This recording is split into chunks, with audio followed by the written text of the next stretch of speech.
വില കൊടുക്കാനുള്ള തോട്ടത്തിൽ രവീന്ദ്രൻ അങ്ങേക്ക് 9 മിനിറ്റ് സംസാരിക്കാം.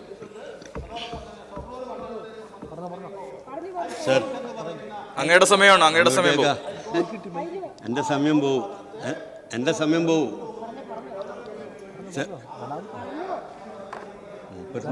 തോട്ടത്തിൽ രവീന്ദ്രൻ സർ, എനിക്കൊരു സംശയം. പ്രതിപക്ഷത്തിൻ്റെ റോൾ എന്താണ് സർ സഭയിൽ? ക്രിയാത്മകമായ പ്രതിപക്ഷമാണ്. ആ ഒരു ഉത്തരവാദിത്വം ഇവിടെ നിർവഹിക്കപ്പെടുന്നുണ്ടോ എന്നുള്ളതാണ് എൻ്റെ ആദ്യത്തെ ഒരു ചോദ്യം.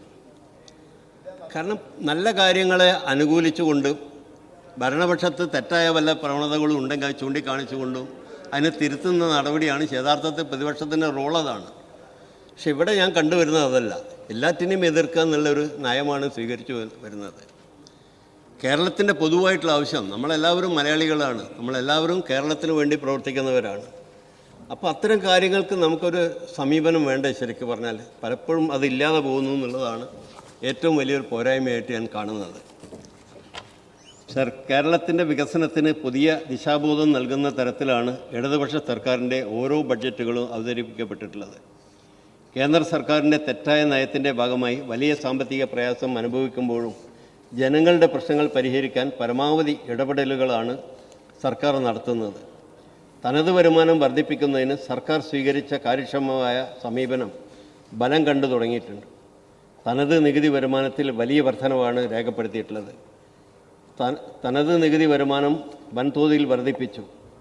2021 കാലഘട്ടത്തിൽ 47,661 കോടിയായിരുന്നു. അത് 22-23 71,968 കോടിയായും ഈ സാമ്പത്തിക വർഷം 78,000 കോടി രൂപയുമായി വർദ്ധിച്ചിട്ടുണ്ട്. എന്നാൽ കേന്ദ്ര നികുതി വിഹിതം കുറയ്ക്കുകയുണ്ടായി. 10ാം ധനകാര്യ കമ്മീഷൻ 3.87% ഉണ്ടായിരുന്നത് 15ാം ധനകാര്യ കമ്മീഷൻ ആയപ്പോൾ 1.92 കോടി ശതമാനമായി കുറയുകയുണ്ടായി. ഇതൊക്കെ വലിയ നഷ്ടമുണ്ടാക്കുന്നു എന്നുള്ളൊരു വസ്തുതയാണ്. പുതിയ കാലഘട്ടത്തിൻ്റെ സാധ്യതകൾക്കനുസരിച്ച് GST വകുപ്പിൽ നടത്തിയ പുനഃസംഘടന ഉൾപ്പെടെ നികുതി വരുമാനത്തിന് വർധനവിന് കാരണമായി. അപ്പോൾ ഇവിടെ സൂചിപ്പിച്ചു സ്വർണത്തിൻ്റെ വരുമാനത്തിലുണ്ടായിട്ടുള്ള വലിയ കുറവ്. GST വളരെ കാര്യക്ഷമമായിട്ട് ഇപ്പോൾ പ്രവർത്തിച്ചു വരുന്നുണ്ട്. അപ്പോൾ നിങ്ങൾക്ക് ഈ അടുത്ത കാലത്ത് കണ്ടിട്ടുണ്ടാവും, നിരവധി റെയ്ഡുകൾ നടത്തിയിട്ടുണ്ട്. ആക്രി കച്ചവടക്കാരെ റെയ്ഡ് ഇപ്പോൾ ഈ അടുത്ത് നടത്തിയത് നിങ്ങളൊക്കെ പത്രങ്ങളിൽ വായിച്ചിട്ടുണ്ട്. വലിയ തോതിൽ നികുതി വെട്ടിപ്പ് നടത്തിയിരുന്നതിനെ മുഴുവൻ പിടിക്കുകയുണ്ടായി. വലിയ വരുമാന മാറ്റം ഉണ്ടാക്കാൻ വേണ്ടി അത് സഹായിക്കും എന്നുള്ള കാര്യത്തിലൊരു സംശയവുമില്ല. പൂർത്തിയാകാത്ത പദ്ധതികൾ ഉദ്ഘാടനം ചെയ്ത് കൊട്ടിഘോഷിച്ച UDF കാലമല്ല ഇന്ന്. പദ്ധതികൾ സമയബന്ധിതമായി പൂർത്തിയാക്കുകയാണ്. വിഴിഞ്ഞം തുറമുഖ പദ്ധതി യാഥാർത്ഥ്യമാവുകയാണ്. നാഷണൽ ഹൈവേയും മെട്രോ വിപുലീകരണവും ഇതിൻ്റെ ഉദാഹരണങ്ങളാണ്. അപ്പോൾ നമ്മളിവിടെ ചെലവിനെക്കുറിച്ച് നമ്മളെപ്പോഴും പറയാറുണ്ട്. പക്ഷേ എന്തിനു വേണ്ടി ഈ ധനം ഉപയോഗിക്കുന്നു എന്നുള്ളതാണ് പ്രശ്നം. കടമെടുക്കുന്നുണ്ട്. കടമെടുത്തിട്ട് എന്താ ചെയ്യുന്നത്?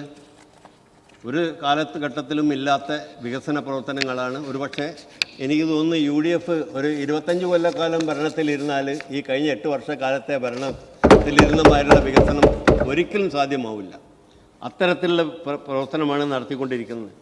എല്ലാ മേഖലയെയും ഒരുപോലെ പരിഗണിച്ച് മുന്നേറുക എന്ന സർക്കാരിൻ്റെ നയം സംസ്ഥാനത്തിൻ്റെ എല്ലാ പ്രദേശത്തും വികസന പ്രവർത്തനങ്ങൾ എത്തിക്കാൻ കഴിഞ്ഞു. ഭരണകക്ഷി പ്രതിപക്ഷം എന്ന വ്യത്യാസമില്ലാതെ എല്ലാവർക്കും എല്ലാ മണ്ഡലത്തിലും കൃത്യമായിട്ടുള്ള, ഇവിടെ എനിക്ക് നമ്മുടെ സുഹൃത്തായിട്ടുള്ള ഉബൈദുള്ള ഇവിടെ സൂചിപ്പിച്ചു, വിദ്യാഭ്യാസ മേഖലയിൽ ഏറ്റവും വലിയ പ്രയോറിറ്റി കൊടുക്കണമെന്ന്. ഈ 8 വർഷം കൊണ്ട് കൊടുത്തിട്ടുള്ള ഒരു പ്രയോറിറ്റി നമുക്ക് ചിന്തിക്കാൻ വേണ്ടി കഴിയും. ഒരു കാലഘട്ടത്തിൽ ഏത് മണ്ഡലത്തിൽ ഏത് സ്കൂളാണ് ഇപ്പം മോശമായിട്ടുള്ളത്? അത്രയും വലിയ പ്രവർത്തനം നടത്താൻ വേണ്ടി സാധിച്ചില്ലേ? ഭൗതിക സൗകര്യങ്ങൾ ഒരുക്കാൻ സാധിച്ചിട്ടുള്ളത് എനിക്ക് തോന്നുന്ന ഒരു മണ്ഡലത്തിൽ ചുരുങ്ങിയത് 50 കോടി ഉറുപ്പിൻ്റെയും പ്രവൃത്തി ഈ അടുത്ത കാലത്തായിട്ട് ഞങ്ങൾ വന്നതിന് ശേഷം നടന്നിട്ടുണ്ടാവും. അത്രയും പ്രവർത്തനങ്ങൾ നടത്താൻ വേണ്ടി കഴിഞ്ഞിട്ടുണ്ടെന്നുള്ളൊരു വാസ്തവമാണ്. അതേപോലെ ഇന്ത്യയിൽ തന്നെ 25% സ്ഥലമെടുപ്പിനുള്ള, നമുക്കറിയാം നാഷണൽ ഹൈവേ ഇപ്പോൾ വരുന്നതിനെ പറ്റി നമ്മൾ കേന്ദ്രത്തെ പലപ്പോഴും പറയാറുണ്ട്. നമ്മളൊന്ന് ചിന്തിച്ചു നോക്കുക, ഏതെങ്കിലും ഒരു സംസ്ഥാനത്ത് സ്ഥലമേറ്റെടുക്കുന്നതിന് 25% തുക വേണമെന്ന് ആവശ്യപ്പെട്ടിട്ടുണ്ടോ? ഇവിടെ ആവശ്യപ്പെട്ട് UDFൻ്റെ ഭരണകാലത്ത് അത് കൊടുക്കാതെ അത് നീണ്ടുപോയതുകൊണ്ട് അല്ല ഇപ്പം എന്നോ പണി കഴിഞ്ഞേനെ എൻ്റെ. പക്ഷേ LDF സർക്കാർ അധികാരത്തിൽ വന്നതോടുകൂടി ആ പണം കൊടുത്തു.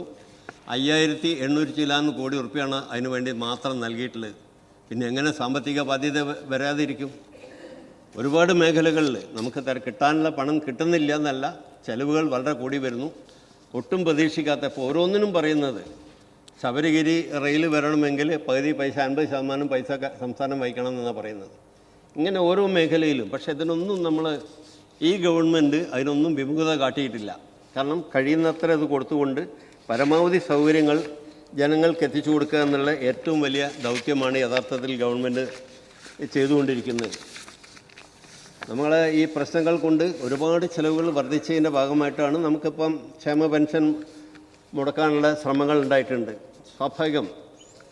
കാരണം എന്നാലും അത് കൊടുക്കൂല എന്ന് പറയുന്നില്ല. പഴയ കാലത്തെ മാതിരിയല്ല, ഒന്നും പറയാതില്ല, നിശ്ചയമായിട്ടും ധനകാര്യമന്ത്രി സൂചിപ്പിച്ചിട്ടുണ്ട്, നിശ്ചയമായിട്ടും കൊടുക്കും. അത് കേവലം രാഷ്ട്രീയം തിമിരം ബാധിച്ച് നടത്തുന്ന കേരള വിരുദ്ധ നീക്കം നമ്മുടെ സംസ്ഥാനത്തിന് തന്നെ ഗുണകരമാണോ എന്ന് ബന്ധപ്പെട്ടവർ ചിന്തിക്കണം.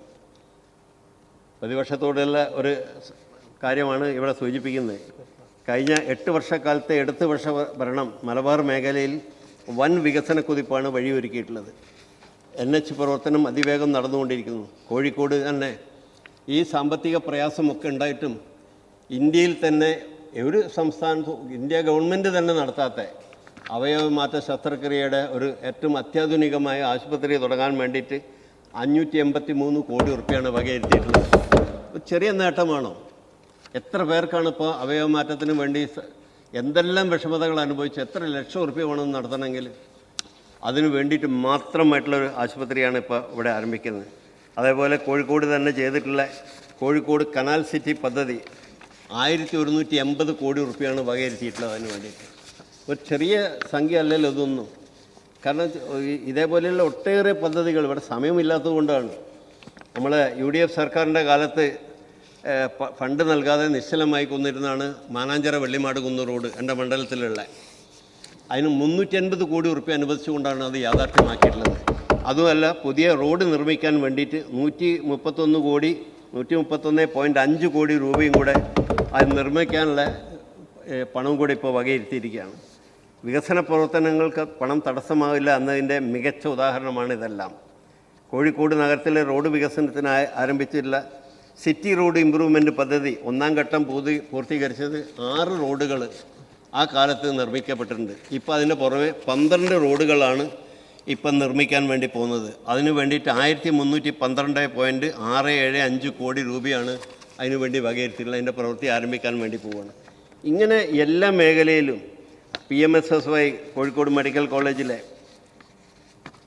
ഏകദേശം 195 കോടി റുപ്യ ചെലവഴിച്ചുകൊണ്ടാണ് ഉണ്ടാക്കി. അതിൽ 75.93 കോടി റുപ്യ സംസ്ഥാന സർക്കാരാണ്. ഇപ്പോൾ ഇവിടെ നമ്മൾ പലതിനെക്കുറിച്ചും പറഞ്ഞല്ലോ, കേന്ദ്രാവിഷ്കൃത പദ്ധതികൾ, അതിൽ മുഴുവൻ നമ്മുടെ വലിയ പൈസയാണ് നമുക്ക് അതിലേക്ക് കൊടുക്കേണ്ടി വന്നത്. പക്ഷേ ആൾ വിചാരിക്കുന്ന മുഴുവൻ കേന്ദ്രത്തിൻ്റെ അത് ആയിട്ടാണ് എല്ലാവരും കാണുന്നത്. അതിൽ നിന്ന് വ്യത്യസ്തമായിട്ട് 1-2 കാര്യങ്ങളും കൊണ്ട് സാറ് പറയാം. നമ്മൾ ഈ സാമ്പത്തിക പ്രയാസങ്ങളൊക്കെ ഒരു ഭാഗത്തുള്ളപ്പോഴും നമ്മൾ ചെയ്തുകൊണ്ടിരിക്കുന്നത് ഈ അപ്പോയിൻമെൻറ്റുകൾ നടത്തുന്നില്ല എന്നുള്ളതാണ്. നമ്മൾ ഈ കഴിഞ്ഞ 23-ൽ തന്നെ ഈ കഴിഞ്ഞ വർഷം തന്നെ 34,000 ആളുകളാണ് PSC മുഖേന ജോലിയിൽ പ്രവേശിച്ചിട്ടുള്ളത്. ചെറിയ സംഖ്യയാണോ? അതിന് മുമ്പുള്ള വർഷങ്ങൾ മുഴുവൻ 25,000 30,000 ഇടയിലുള്ള ആളുകൾക്ക് ജോലി ലഭിക്കാനിടയായി എന്നുള്ളതൊരു വാസ്തവമാണ്. നമുക്ക് അതേപോലെ പിന്നെ നമ്മൾ നടത്തിയിട്ടുള്ളത് ഇപ്പോൾ UPSC തന്നെ പറഞ്ഞിട്ടുണ്ട്, അവരുടെ റിപ്പോർട്ടിലുണ്ട്, കേരളമാണ് ഏറ്റവും കൂടുതൽ തൊഴിലവസരങ്ങൾ നൽകിയിട്ടുള്ളത് എന്ന് അവർ പ്രത്യേകം ശ്രദ്ധയിൽപ്പെടുത്തിയിട്ടുണ്ട്. നമ്മളിങ്ങനെ ഓരോ മേഖലയിലും എനിക്ക് മറ്റൊരു അഭ്യർത്ഥന ധനകാര്യമന്ത്രിയോട്, എൻ്റെ മണ്ഡലത്തിൽ കോഴിക്കോട് കോർപ്പറേഷൻ്റെ പ്രഥമ മേയറായിരുന്ന 62-ലെ മഞ്ജുനാഥ റാവുവിൻ്റെ പേരിൽ ഒരു റോഡുണ്ട്. ഈസ്റ്റിൽ റോഡ് ആണെന്നാണ് അറിയപ്പെടുന്നത്. പക്ഷേ ആ റോഡിന് ഒരു അക്വിസേഷൻ നടത്താൻ വേണ്ടി ഒരുപാട് പ്രധാനപ്പെട്ട കേന്ദ്രങ്ങളുള്ള സെൻട്രൽ സ്കൂളിൻ്റെ തന്നെ 2 സ്കൂളുകൾ അവിടെയുണ്ട്, ഫിസിക്കൽ എഡ്യൂക്കേഷൻ കോളേജുണ്ട്, ഹയർ സെക്കൻഡറി സ്കൂളുണ്ട്, അങ്ങനെ നിരവധി സ്ഥാപനങ്ങളുള്ള 2 മ്യൂസിയങ്ങളുണ്ട്. അപ്പോൾ അവിടേക്ക് എത്തിച്ചേരുന്ന റോഡാണ്. വീതി കൂട്ടാൻ ആവശ്യമായ പണം 25 കോടി റുപ്യെങ്കിലും ഈ ബഡ്ജറ്റിൽ അനുവദിക്കണമെന്ന് അഭ്യർത്ഥിച്ചുകൊണ്ട് ഈ ധനകാര്യ വിനിയോഗ ബില്ലിനെ ഞാൻ ഒരിക്കൽ കൂടി പിന്തുണച്ചുകൊണ്ട് അവസാനിപ്പിക്കാം.